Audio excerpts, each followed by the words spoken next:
A very good morning to my students. Today our chapter is lesson number 12 of your book question tag.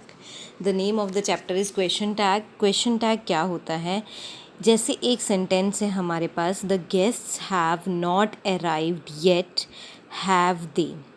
This sentence contains a statement and a question part for confirmation. The part containing a question is called question tag. ये sentence है, इसका जो question part है वो है have they, तो जो have they होगा वो क्या होगा question tag. जैसे कि the guests have not arrived yet, अब तक guests नहीं आए तो आप क्या पूछोगे have they. So this is the question tag.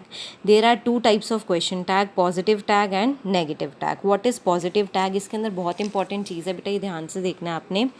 जब आपकी स्टेटमेंट नेगेटिव होगी तो क्वेश्चन टैग पॉजिटिव होगा, जब आपकी स्टेटमेंट पॉजिटिव होगी तो क्वेश्चन टैग नेगेटिव होगा. जैसे कि यहाँ पे statement is negative, Sahil is not home, statement negative है, क्वेश्चन टैग जो है वो पॉजिटिव है, is he.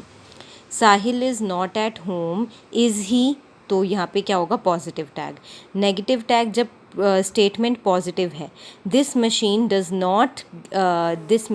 Not speak, does it नहीं बोलती है. जब पॉजिटिव सेंटेंस है तो does it. You don't need any medicine, do you, तो question tag is negative. Question tag is negative. Hope you will understand this. इसके 3 rule हैं, वो मैं आपको 1 बाय 1 करके बता देती हूँ आपको. प्लीज़ उसको ध्यान से सुनिएगा. First is the subject of the question tag can never be a noun. जो सब्जेक्ट होता है क्वेश्चन टैग का वो कभी भी नाउन नहीं होता. जो है उस नाउन को हम हमेशा प्रोनाउन में चेंज कर देते हैं. उसके नंबर जेंडर से हमें कोई मतलब नहीं है. We have to change noun to pronoun. जैसे कि Rohit is deceiving us, Rohit हमें हरा रहा है या हमें धोखा दे रहा है. Rohit is deceiving us is not ही, तो हमने रोहित की जगह पे क्या यूज़ कर लिया, ही. तो क्वेश्चन टैग के अंदर कभी भी नाउन डायरेक्टली यूज़ नहीं होती, हम वहाँ पे प्रोनाउन लगा लेते हैं. Sayali is not mad, Sayali is not mad, is she, तो सयाली की जगह पे शी लग गया, प्रोनाउन लग गया. रूल 2 जो है वो है when a negative tag is form then the contracted form is used in the tag part. जब हम नेगेटिव टैग बना रहे हैं, पॉजिटिव तो normal is he is she बन रहा है. जब हमें नेगेटिव बनाना है वहाँ पे हम short forms contracted form use करते हैं. जैसे is not she is eating, is not she. ऐसे ही बहुत सारे छोटे छोटे क्वेश्चन टैग्स के हैं आपके, यहाँ से देख लीजिएगा. कॉन्ट्रैक्टेड फॉर्म ये होती है, एक्सपेंडेड फॉर्म पूरी और कॉन्ट्रैक्टेड शॉर्ट फॉर्म होती है. बुक के 34 पेज नंबर पे आपको गिवन है. डू नॉट का do, DON apostrophe T, does not का ऐसे, डिड नॉट का ऐसे. So you will revise it at home. और सबसे इम्पॉर्टेंट है, कभी भी एम नॉट जो होता है वो कभी भी हम एम नॉट की जो कॉन्ट्रैक्टेड फॉर्म यूज़ नहीं करते हैं. एम नॉट की जगह हम आर नॉट यूज़ करते हैं हमेशा. ठीक है, you have to remember this, ये बहुत इंपॉर्टेंट है. एम नॉट कभी भी राइट फॉर्म नहीं है कॉन्ट्रैक्टेड, उसकी short contracted form are not है.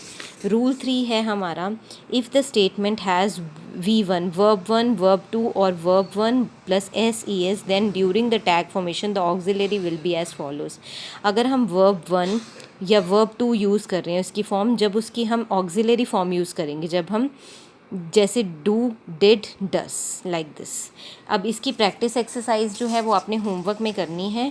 जैसे कि ये क्वेश्चन हम 10th ले लेते हैं. यहाँ पे sari is the most graceful Indian dress. Sari जो है बहुत ग्रेसफुल इंडियन ड्रेस है. तो यहाँ पे हम is it not, is not it या इज़ नॉट इट. तो यहाँ पे जो है सेंटेंस हमारा पॉजिटिव है तो क्वेश्चन टैग हमारा नेगेटिव होगा, इज़ नॉट ही आएगा यहाँ पे. ठीक है, revise this chapter at home. Tomorrow we will do the next chapter. Revise this chapter at home. Okay, now positive tag, negative tag, rules for tag and practice exercise. This is enough for this class. Thank you, Vijay.